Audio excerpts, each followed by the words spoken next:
मनोभवम गतिम पत्ते बोच्छामि समय पाहुः निर्मो सुध केवली भणितम्।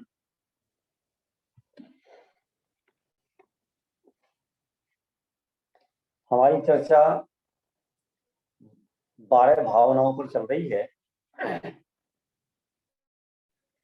बहुत सारे कवियों ने 12 भावनाएं लिखी हैं, लेकिन हम अपनी जो चर्चा कर रहे हैं वो डॉक्टर हुकमचंद भारी के द्वारा लिखित 12 भावना पर हमारी चर्चा है। क्रमशः भोगों की और शरीर की संयोगों की अनित्यता, अशरणता, अध्रुवता, असारता, दुखरूपता और असुचिता, ये सब चीज हमने 6 भावनाओं के माध्यम से देखी है। क्या कहा कि जितने भी संयोग हैं वे सभी संयोग, उन सभी संयोगों का स्वरूप पहली 6 भावनाओं के माध्यम से दिखाया है कि ये सभी संयोग अनित्य हैं, अशरण हैं, संसार माने दुख रूप हैं और इनसे एकत्व ममत्व करना ही दुख का कारण है और ये असुचि हैं। ठीक है ना? तो ये बात हमारी चल रही है। अब 92 पेज पे हम मंगत राय जी के माध्यम से असुचि भावना को देखते हैं। पेज नंबर है 92, मंगत राय जी की। तू नित पोखे यह सूखे ज्यों धोवे त्यों मैली, निस्दिन करे उपाय देह का रोग दशा फैली। कि ये जीव इस शरीर को प्रतिदिन पोखे, पोखे माने पोषण करता है, फिर भी ये सूखती है। दुनिया में ऐसी कोई चीज नहीं है कि हम उसका सिंचन करें और वो सूखे। माने आप कोई भी पौधा है, उस पौधे का यदि अपन सिंचन करेंगे, यदि मिट्टी में भी पानी डालेंगे तो वो गीली होगी, माने पुष्ट होगी। लेकिन ये देह ऐसी है, इसको जितना पुष्ट करो, जितना इसको सिंचन करो, ये निरंतर सूखती है और जितना इसको धोते हैं उतना ये मैली होती है। माने नित गंग जमुन समुद्र न्याय असुचि दोष स्वभावते। सारा जीवन ये जीव इस शरीर को नाना प्रकार के साबुनों से, शैम्पुओं से, तेल से, चंदन से, अनेक प्रकार से इसको धोता है और सजाता है।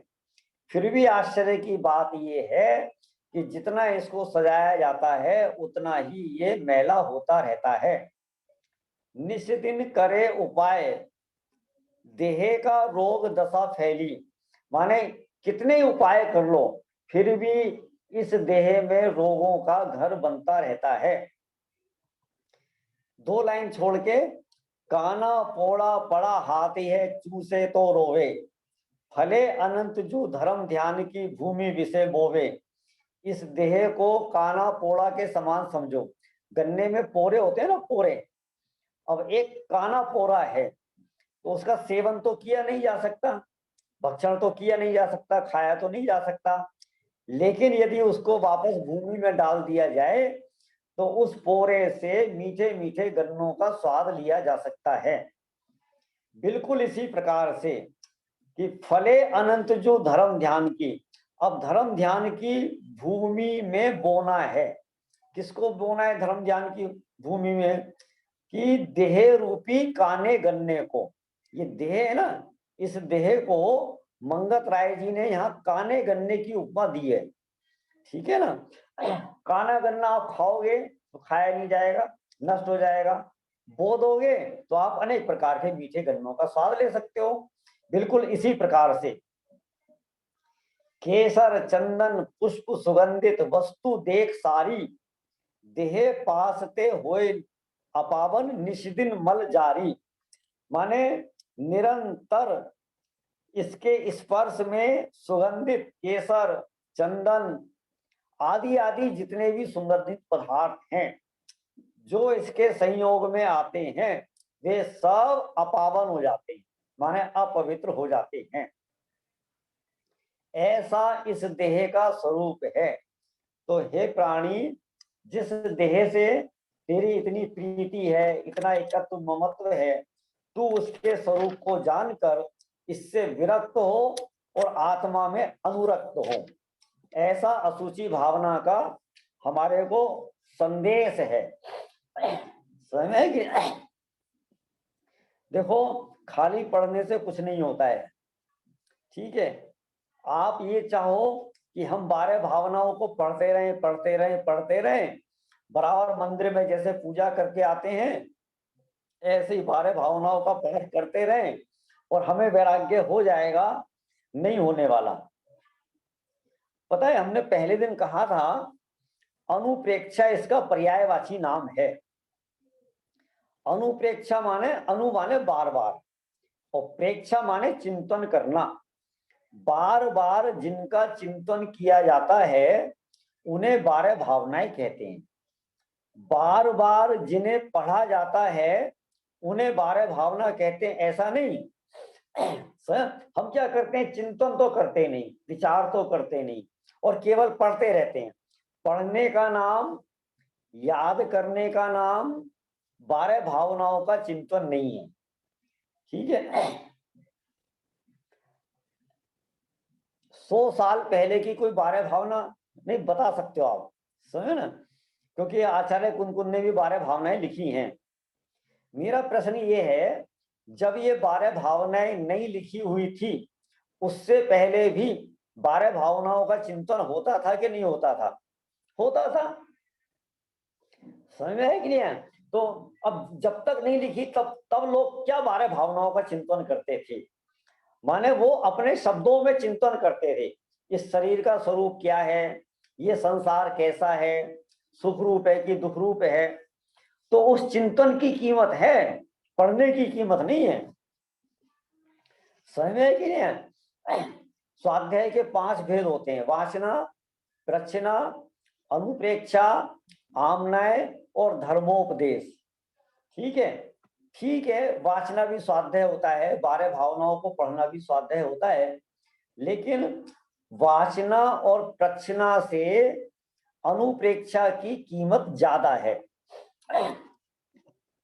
एक बात, दूसरी बात और एक कहना चाहता हूं मैं,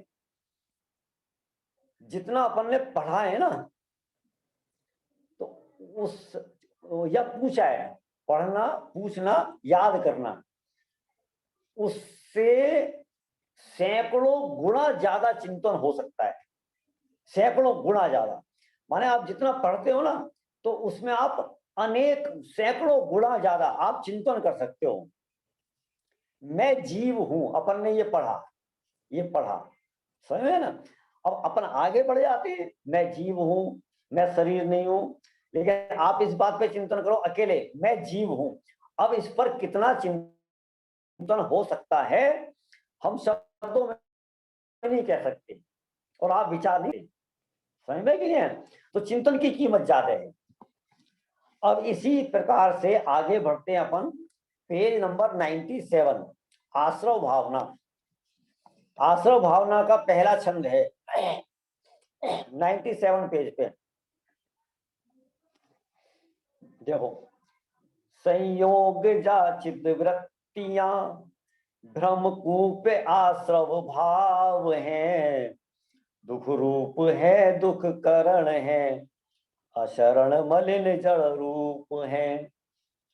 संयोग विरहित आत्मा पावन शरण चिद रूप है, भ्रम रोग हर संतोष कर, सुख करण है सुख रूप है।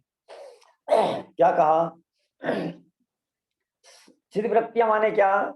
चिदवृत्तियां तो आपके लिए परिचित है, चैतन्य की वृत्तियां, चैतन्य की पर्यायें, माने जो पर्यायें आत्मा में पाई जाती हैं।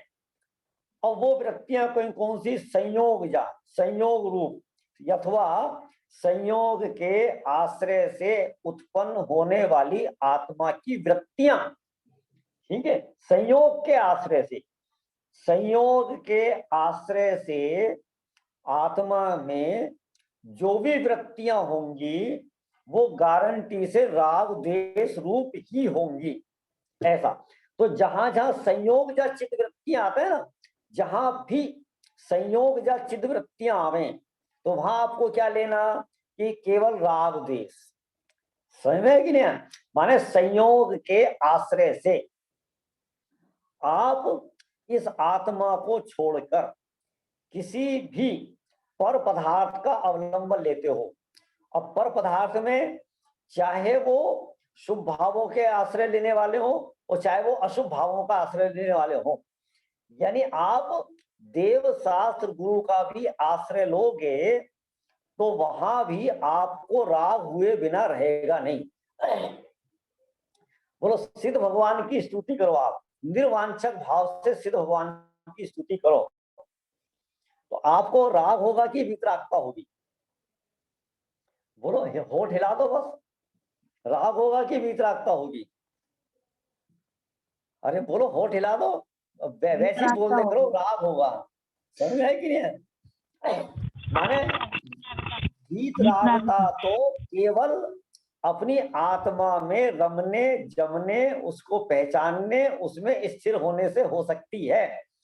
माने सिद्ध भगवान के आश्रय से होने वाली आत्मा की वृत्ति, उसका नाम संयोग या चिद वृत्तियां हैं। घबराना नहीं, समझ कि घबराना नहीं माने अपने को ऐसा लगता है कि आप कैसी बातें कर रहे हो, यानी सिद्ध भगवान का आश्रय लेवें, सिद्ध भगवान की भक्ति करें, है ना, उसमें अपने उपयोग को लगाएं, वो वृत्ति भी चिद वृत्तियां संयोग जा कि हाँ, क्यों? क्योंकि संयोग के आश्रय से उत्पन्न होने वाली है।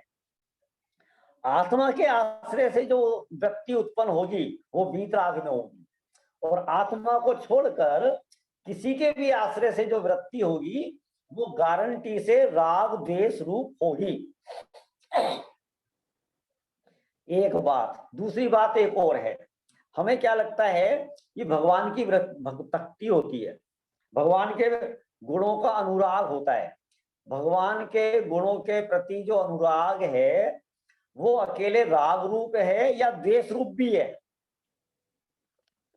तो हमें क्या लगेगा कि राग रूप है, लेकिन ये बात पक्की है कि जहां राग होता है वहां द्वेष भी होगा। ख्याल में है ना, जो जो उसके अनुकूल होंगे वहां राग होगा, और जो जो उसके प्रतिकूल होंगे वहां द्वेष होगा।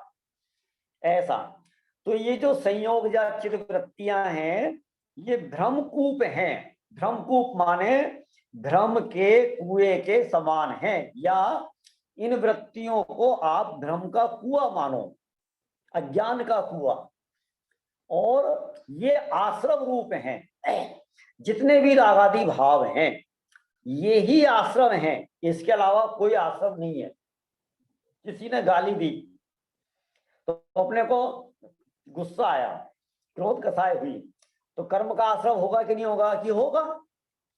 अब हमें क्या लगता है, इस व्यक्ति के कारण मेरे को कर्म का आश्रम हुआ, वो व्यक्ति कर्म के आश्रम का कारण नहीं है, उसके निमित्त से जो आत्मा में संयोग या चिद वृत्तियां हुई ना, क्रोध आया, गुस्सा आया, जो आत्मा का परिणाम है वो आश्रव भाव है। ठीक है ना? तो यहां पर कवि क्या कह रहा है कि जो चिद वृत्तियां हैं वे भ्रमकूप हैं और आश्रव रूप हैं, माने वही आश्रम हैं। और कैसी हैं? दुख रूप हैं, दुख कारण हैं, अशरण हैं, मलिन हैं और जड़ रूप हैं। ये जो रागादि की वृत्तियां हैं, वैसे इसकी चर्चा भी अपन आगे विस्तार से सेम यही चर्चा समय सार में आचार्य कुंदकुद ने आश्रव अधिकार में की है। देखो आश्रव भाव में हम भावना में अपने को करना क्या है? आश्रव भावना में केवल आपको आश्रव तत्व के स्वरूप का चिंतन करना है, उसका नाम आश्रव भावना है। अब आश्रव भाव में चिंतन क्या करना है? आश्रव भाव में हम क्या चिंतन करें? क्या चिंतन? कि कर्मों के आने को आश्रव कहते हैं, ये आश्रव दुख रूप है। ठीक है, इतना ही नहीं, माने वो आश्रव अपने को दुख रूप लगना चाहिए ऐसा। तो ये आश्रव भाव, ये आश्रव भाव, ठीक है। अब इसमें देखना जरा आप, सबसे पहले क्या कहा, दुख रूप है। आपके सामने स्क्रीन पे जो छंद है, आप सब लोग देख रहे हो ना उसको। पिंकी भाभी, आपको दिखाई दे रहा है छंद? है, स्क्रीन पे दिखाई दे रहा है, पढ़ने में आ रहा है आपको? चलो, क्या कहा, ये आश्रव भाव कैसे हैं कि दुख रूप है। अब ये अपन ने पढ़ तो लिया, पढ़ लिया और मान भी लिया दुख रूप है, लेकिन ये अपने को दुख रूप लग नहीं रहा। दुख रूप नहीं लग रहा है, इसका मतलब अभी हमारा चिंतन यथार्थ नहीं है। समझ में है कि नहीं आई बात? जैसे अपने को संसार के दुख, है ना, कोई शरीर में रोग हो जाए, कोरोना हो जाए, नहीं कोरोना नहीं हो गए, कोरोना नहीं हो गए, ठीक है। मैं आपसे पूछता हूं, आज की डेट में यदि थोड़ा सा फीवर हो जाए, नॉर्मल फीवर हो जाए 100 नंबर, बस इतना सा हो जाए, अब बताओ वो 100 नंबर का फीवर आपको कैसा लगेगा? अकेले 100 नंबर के फीवर में देखना, आप तत्काल क्या क्या नहीं करने लगोगे।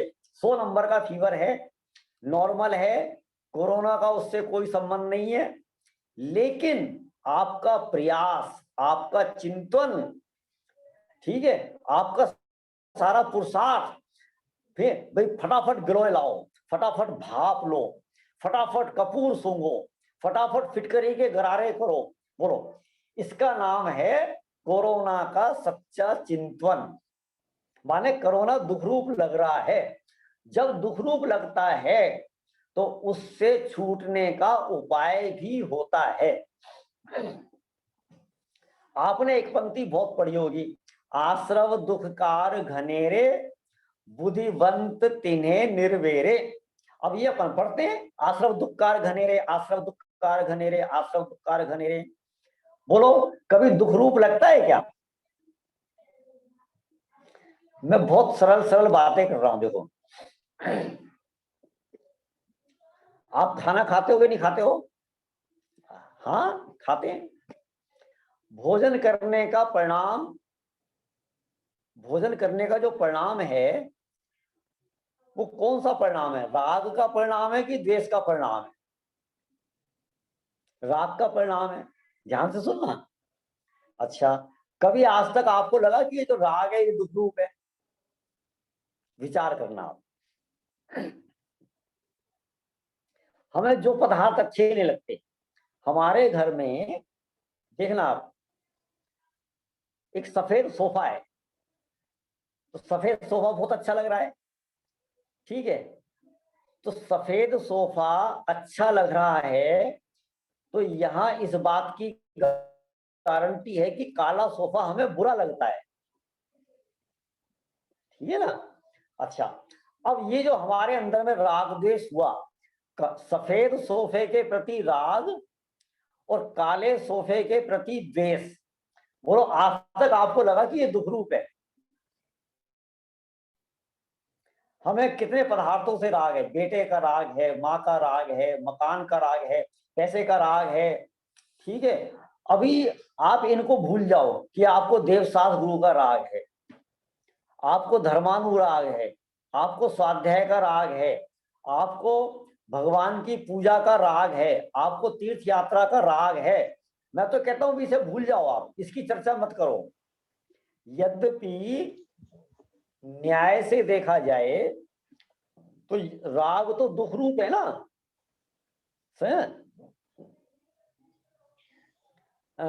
ये राग आग दहे सदा है, तो ये कहा क्या, ये अशुभ राग आग दहे सदा, ऐसा लिखा है कि ये राग आग दहे सदा, ये लिखा है, माने शुभ और अशुभ का भेद नहीं किया, ठीक है।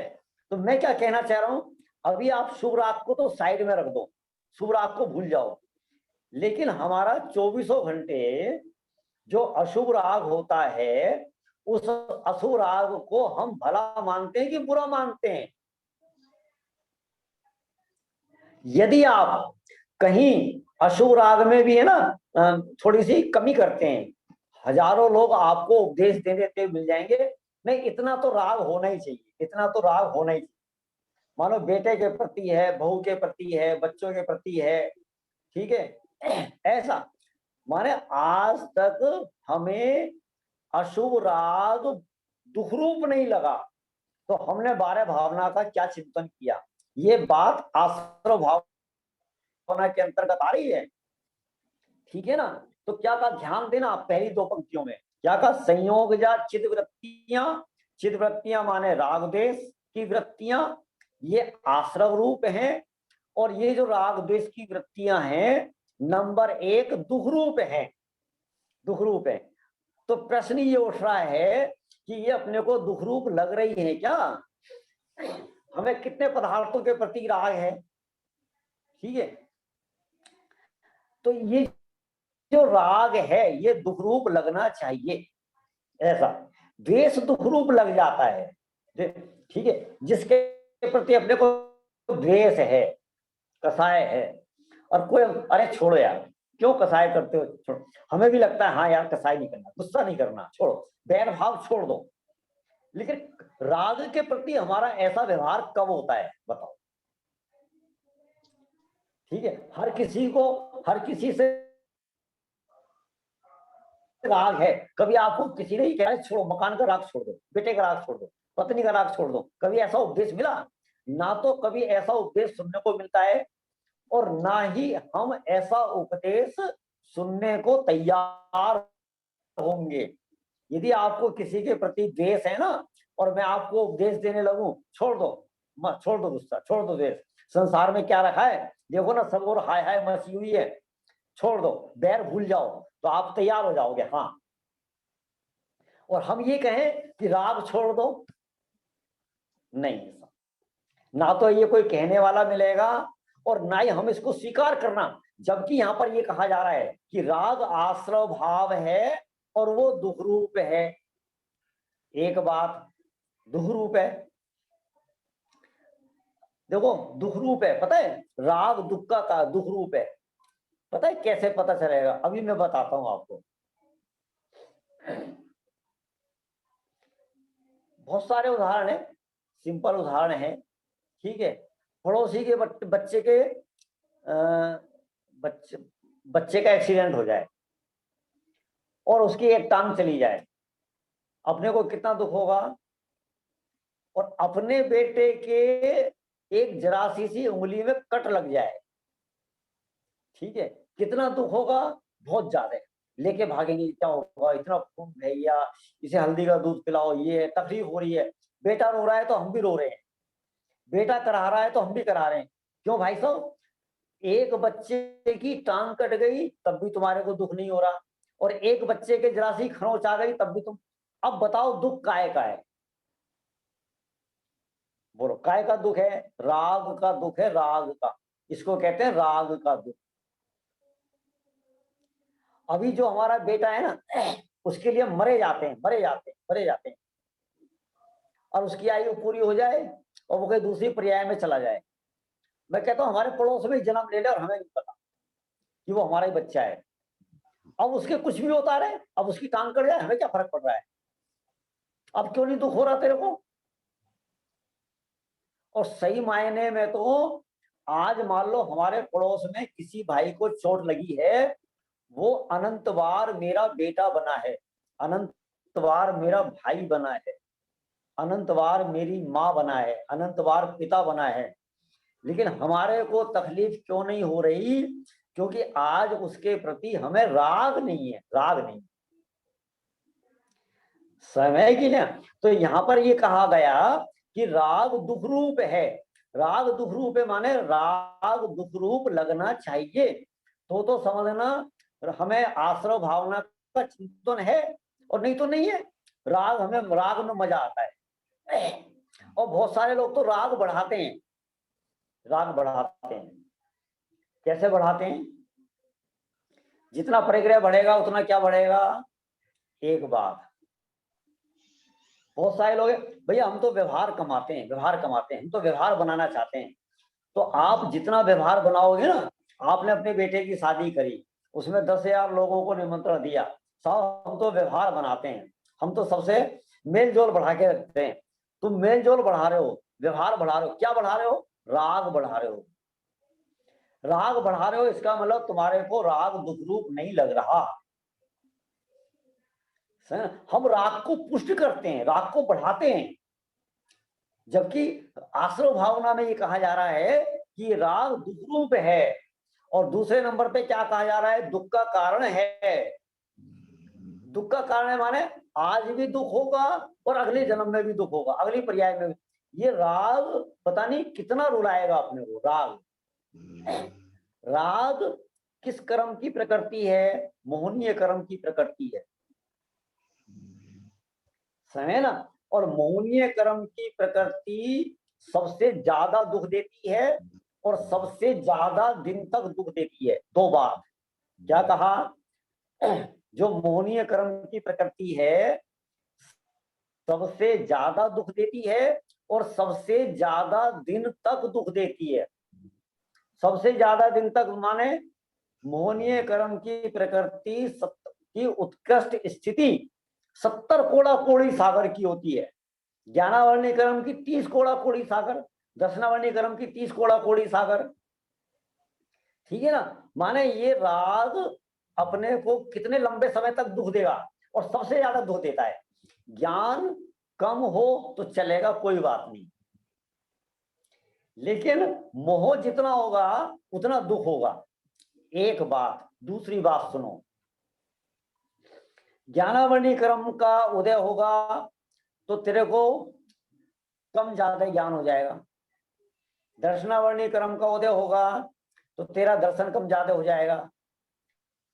लेकिन मोहनीय कर्म का उदय होगा तो मोहनीय कर्म के उदय में गारंटी से तेरे को दुख होगा। ज्ञानावर्णी कर्म का अभाव होगा, अनंत ज्ञान प्रकट होगा। दर्शनावर्णी का अभाव होगा तो अनंत दर्शन, और मोहनीय कर्म का अभाव होगा तो क्या प्रकट होगा? अनंत सुख। ठीक है, तो मोहनीय कर्म का उदय होगा तो गारंटी से दुख होगा।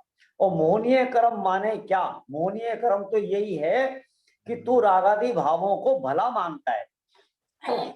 रागादि भावों को भला मानना सबसे बड़ा अपराध है। राग होना इतना बड़ा अपराध नहीं, राग को भला मानना जितना बड़ा अपराध है। जो रागादि को बुरा मानेगा तो एक ना एक दिन उसके रागादि छूट जाएंगे, और जो रागादि भावों को भला मानकर पुष्ट करता है तो उसके तो कभी रागादि भावों का अभाव होने वाला है ही नहीं। बात समझ में आ रही कि नहीं आ रही? तर्क समझ में आ रहा है कि नहीं आ रहा? दुख रूप है, दुख का कारण है, वर्तमान में भी दुख रूप है और आगामी में दुख का कारण है। अशरण है, अशरण है माने क्या है कि इसकी कोई शरण नहीं है, समझे ना? और मलिन है। मलिन क्यों है? क्योंकि आत्मा के स्वभाव के विपरीत है। ठीक है, इन सब की चर्चा भी अपन आगे करेंगे। जड़ रूप है माने पुद्गल के निमित्त से होता है। ठीक है, इसलिए इनको पुद्गल के कहा जाता है। आत्मा का स्वभाव नहीं है, इसलिए ये जड़ है। माने ये रागादि भाव जानता नहीं है, देखता नहीं है, सुख दुख का अनुभव नहीं करता है, इसलिए ये जड़ है, अचेतन है। संयोग विरहित आत्मा पावन शरण चिद्रूप है। जो इन संयोगों से रहित आत्मा है वह कैसा है? पावन है माने परम पवित्र है, वो शरणभूत है, और भ्रम रोग हर संतोष कर सुख करण है, सुख रूप है। ये जो चिद्रूप है ना, चेतना है, आत्मा है, तो ये आश्रव भावों के एकदम विपरीत है। विपरीत माने भ्रम रोग हर, माने भ्रम रूपी रोग को हरने वाली है। और कैसा है? संतोष कर, संतोष माने सुख, सुख को करने वाली है, सुख कारण है, सुख की कारण है, और ये सुख रूप है। ठीक है, आगे देखो, इस भेद से अनभिज्ञता मद मोह मदिरा पान है। क्या कहा?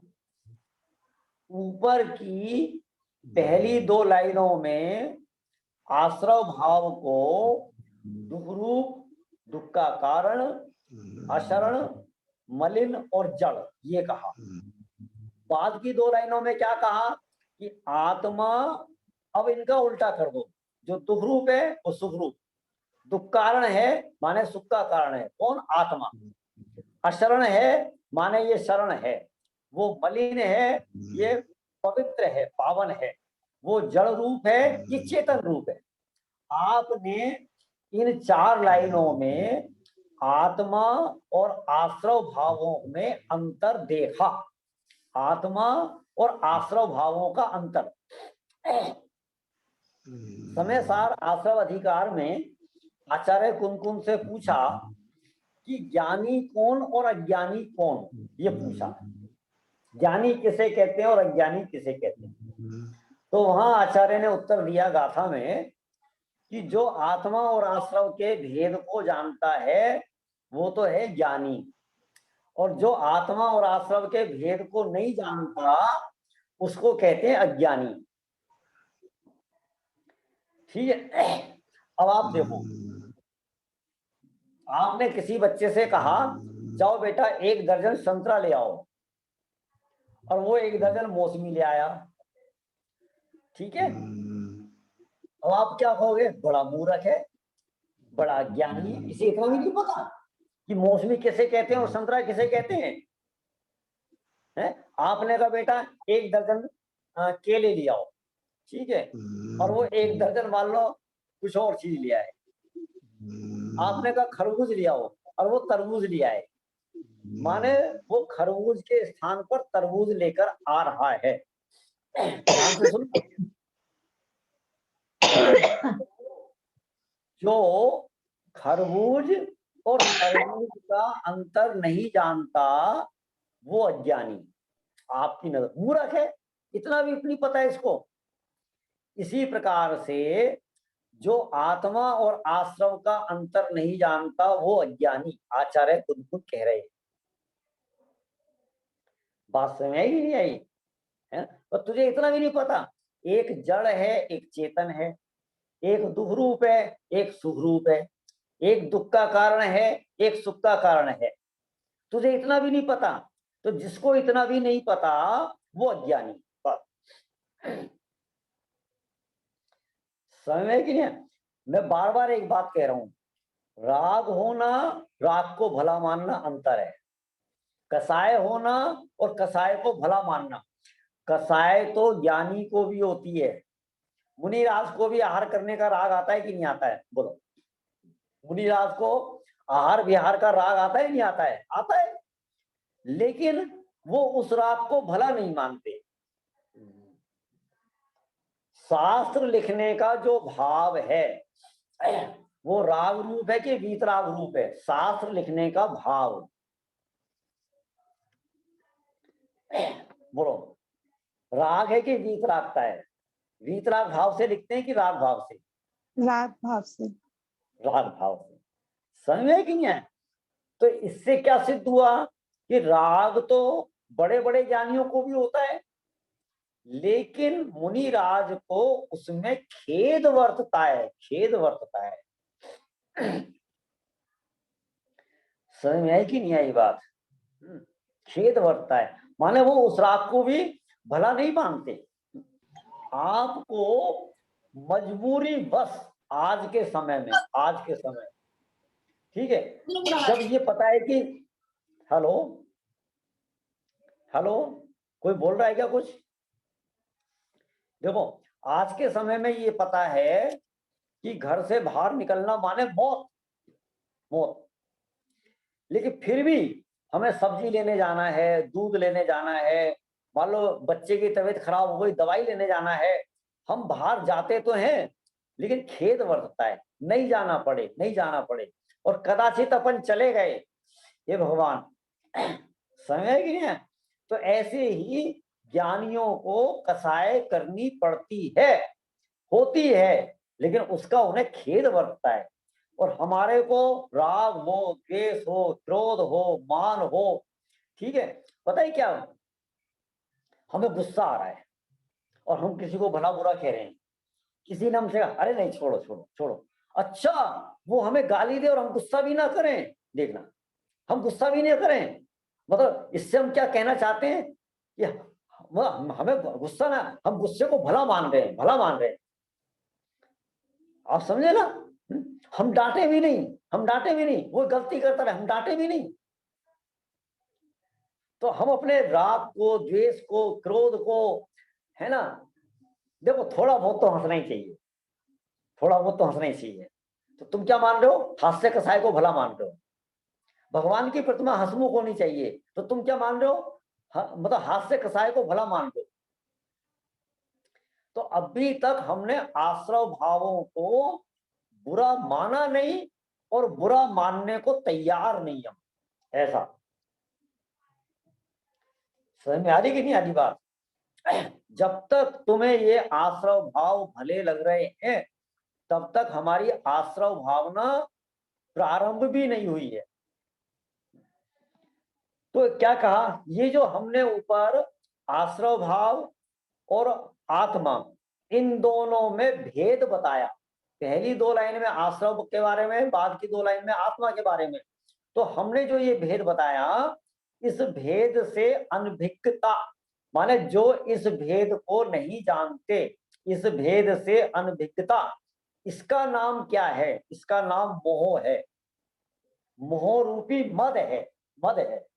जैसे कोई शराबी मां और पत्नी में अंतर नहीं जानता, वैसे ही ये जिसने मोह रूपी मदिरा पी है वह आत्मा और आश्रवों में अंतर नहीं जानता, बस इसका नाम ही मोह रूपी मदिरा है। किसका नाम, कि जो आत्मा और आश्रव में भेद नहीं जानता, अनभिज्ञता, भेद नहीं जानता, इस भेद को पहचानना ही आत्मा का भान है, ठीक है।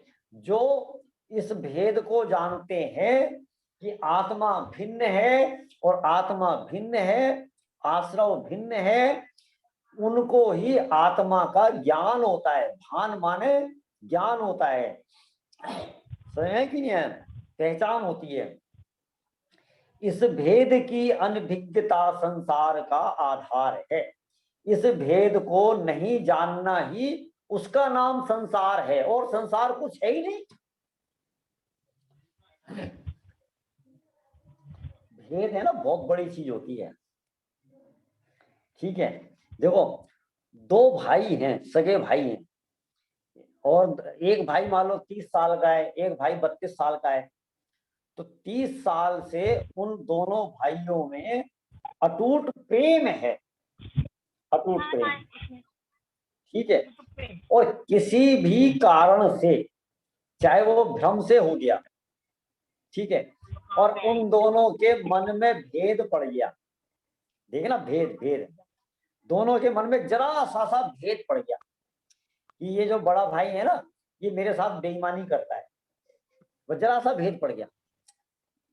बड़े भाई को भी मान लो ऐसा लग जाए कि छोटा भाई, ठीक है, अब भेद पड़ गया। अब ये जो हल्का सा भेद पड़ा है ना, अब ये भेद की दीवार खड़ी होती चली जाएगी, रसोई अलग हो जाएगी, बर्तन भांडे बट जाएंगे, माँ बाप बट जाएंगे, दीवार खड़ी हो जाएगी, देखो जरा सा तो भेद पड़ते ही। तो जिस ज्ञान में आत्मा और आश्रम का जरा सा भेद खड़ा हुआ, तो समझ लो उसका संसार का अभाव हो गया, इसका नाम है भेद। आज तक हमारे ज्ञान में आत्मा और आश्रम भावों का भेद नहीं पड़ा, हम राग को ज्ञान मानते हैं, राग को ज्ञान, ऐसा समझे ना। अभी तक के वक्तव्य में मैंने आपको अशुभ राग बुरा है, अशुभ राग हे है, अशुभ राग दुख रूप है, अशुभ राग दुख का कारण है, ये तो समझा दिया। लेकिन जो अगला विषय है ना, उस पर भी आप थोड़ा विचार करना, ठीक है। ये जो हम, पता है क्या है, हम है ना 100 लोगों के बीच में बोल रहे हैं, हमें डर लगता है अगला पॉइंट बताते हुए। क्यों? जिसने आज तक अभी तक अशुभ राग कोई बुरा नहीं समझा, और हम उससे ये कहें कि भाई साहब शुभ राग भी है, शुभ राग भी भला नहीं है, वो भी दुख का कारण है, ठीक है। भले ही अपने को शुभ राग छोड़ना नहीं है, और ये जीव छोड़ने से छूटता है क्या?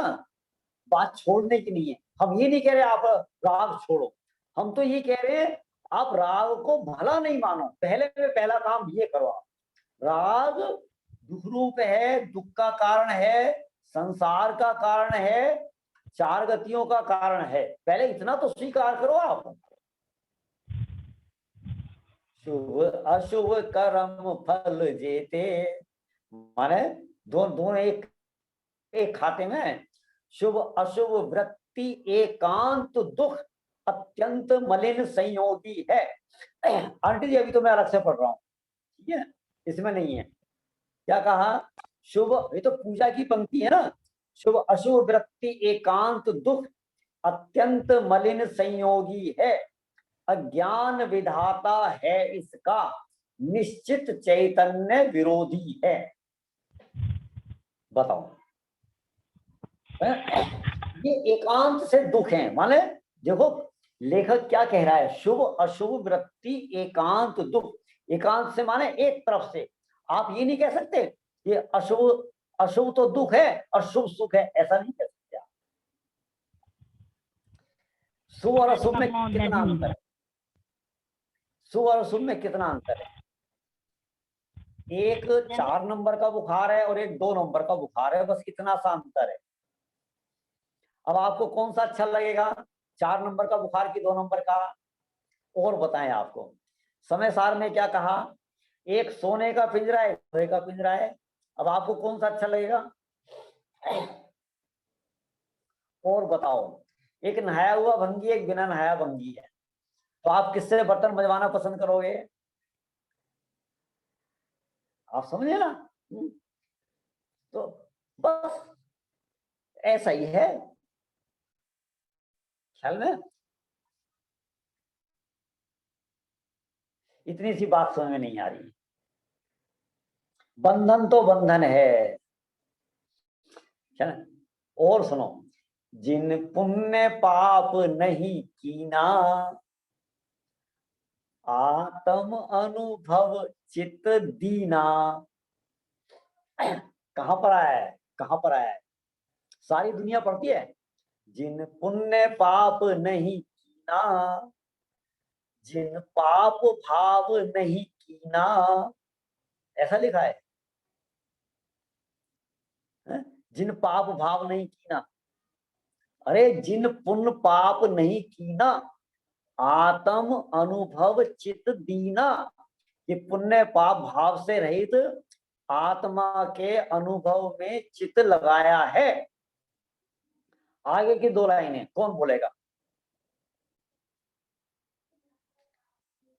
तीन ही विधि आवत रोके, संवर लही सुख अवलोके। ये पूरी क्या कहा कि जिन्होंने पुण्य और पाप दोनों नहीं किया, उन्होंने ही संवर भाव को प्राप्त किया।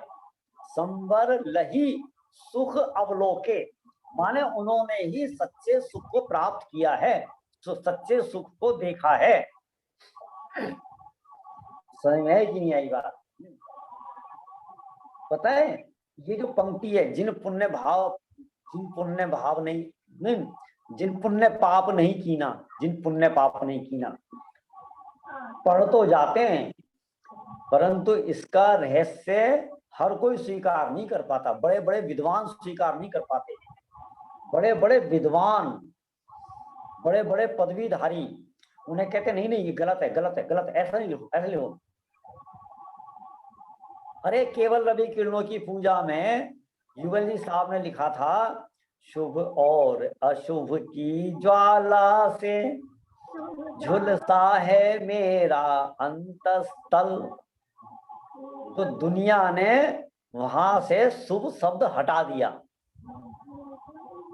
कहते शुभ की कोई ज्वाला होती है क्या? शुभ की कोई ज्वाला होती है क्या? अरे शुभ भाव की भी ये भी तो राग का ही अंगारा है। सोचो मुनिराज, जब शुद्धोपयोग में रहते हैं सातवें गुण स्थान में, वो अतीन्द्रिय आनंद के झूले में झूलते हैं। ठीक है, अतीन्द्रिय आनंद की एयर कंडीशनड हवा में मजा लेते हैं, समझ लो। और जब सातवें से बाहर आते हैं और छठे गुण स्थान में आकर हमारे लिए ग्रंथ लिखते हैं, तो ये कहते हैं राग की भट्टी में झुलसते हैं, राग की भट्टी में। और हमें नहीं पता ना सातवें गुण स्थान का आनंद कैसा होता है और छठवें गुण स्थान में राग का वेदन कैसा होता है, ये तो हमें नहीं पता। ठीक है, हम तो बस राग को भला मानते हैं, राग को बड़ा मानते हैं, ऐसा समझ है कि नहीं है? तो यहां पर ये कह रहे हैं कि जो इस भेद को नहीं जानता, समय ना, क्या भेद? एक तरफ शुद्ध आत्मा और एक दूसरी तरफ अशुद्ध अशुद्ध आश्रव, अशुद्ध आश्रव, बस इतना आपको करना है। ख्याल में, इस भेद को जो नहीं मानता, जब हमने ये एक्सेप्ट कर लिया, देखो मान लो किसी को 5-6 नंबर का बुखार हो जाए और उसके बाद वो 2 नंबर के बुखार पे आ जाए, और कोई 2 नंबर के बुखार को भला मान ले, हम कहें भैया दवा ले लो, अरे नहीं कोई बात, 2 नंबर का बुखार तो रहना चाहिए, 2 नंबर का बुखार तो अच्छा है ना। अभी देखो मैं जब 2 नंबर का बुखार हुआ ना, सब लोग कहने लगे बढ़िया, वेरी गुड, वाह बढ़िया, बहुत बढ़िया, मजा, तबीयत ठीक है, तबीयत ठीक है। तो अब 2 नंबर का बुखार उतारते नहीं है, इसको रखे, ये तो भला है, बढ़िया है, सब बढ़िया कह रहे हैं।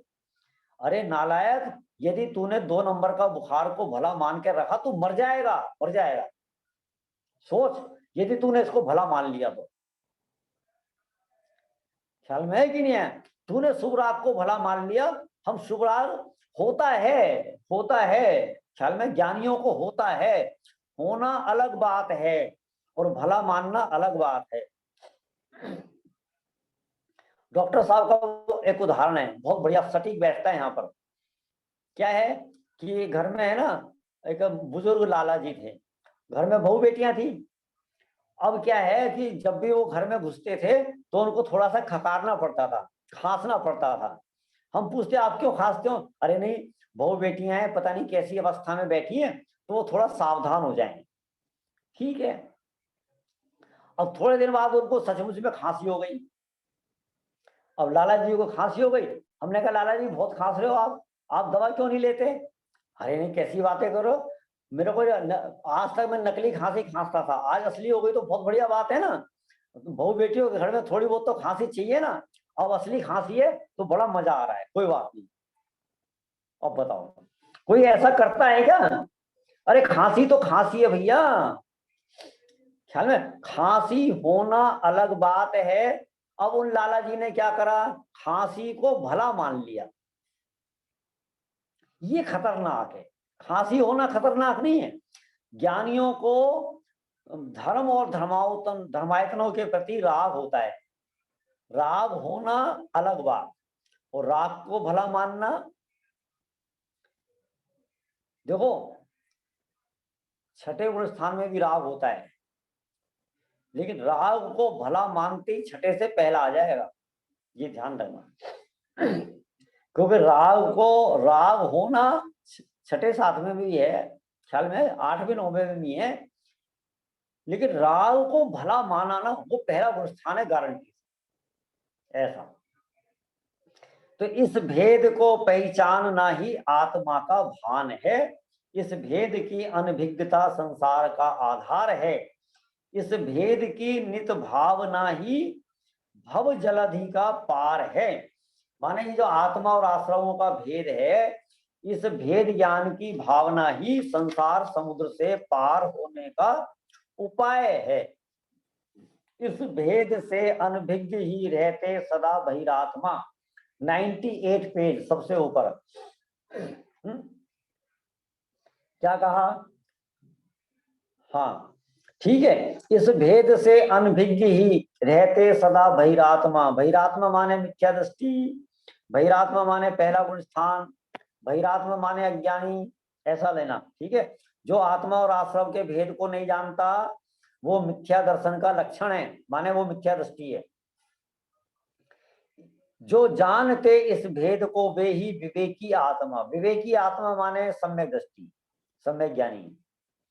यह जानकर पहचान कर निज में जमे जो आत्मा, आत्मा और आश्रव का भेद ज्ञान करके जो आश्रवों से विरक्त होता है और आत्मा में अनुरक्त होता है, वे भव्य जन बन जाएंगे पर्याय में परमात्मा।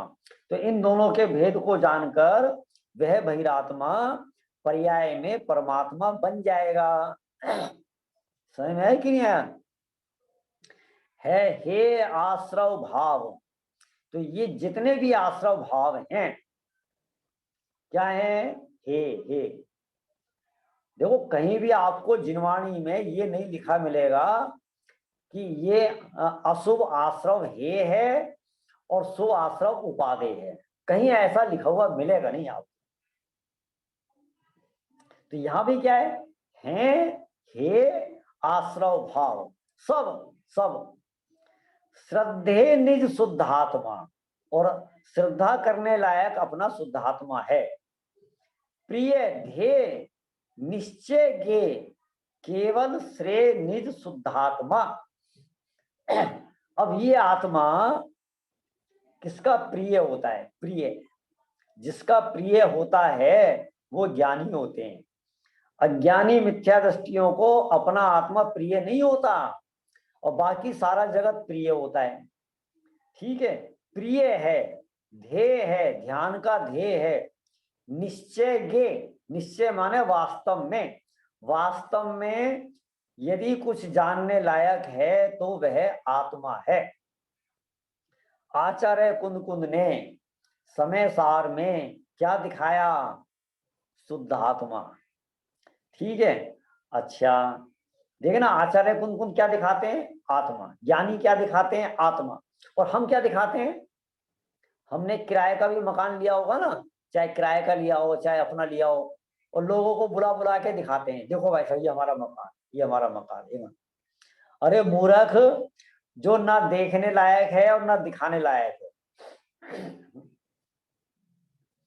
पता है एक बार तो क्या हुआ, मैं 10 लक्षण परम में प्रवचन करने गया था बाहर। तो कोई परिवार है ना गाड़ी लेके आया होगा, और मेरे को मेरे कमरे में से लेके गया, चलो पंडित जी हम आपको अपनी गाड़ी दिखाएं। और हम भी उस समय क्या उपदेश देते, हमने कहा चल भैया अभी तो देख ही आओ, बाकी बात तो हम प्रवचन में कर लेंगे रात को। और हम देखने चले गए, और वहां जाके वो क्या हमें थाली पकड़ा देता है, और थाली पकड़ा के क्या कहता है, पंडित जी इस गाड़ी में सतिया बना दो। लो भैया, आप समझे ना, ये जगत क्या क्या नहीं करता, क्या क्या नहीं करता। समझ में कि नहीं आया?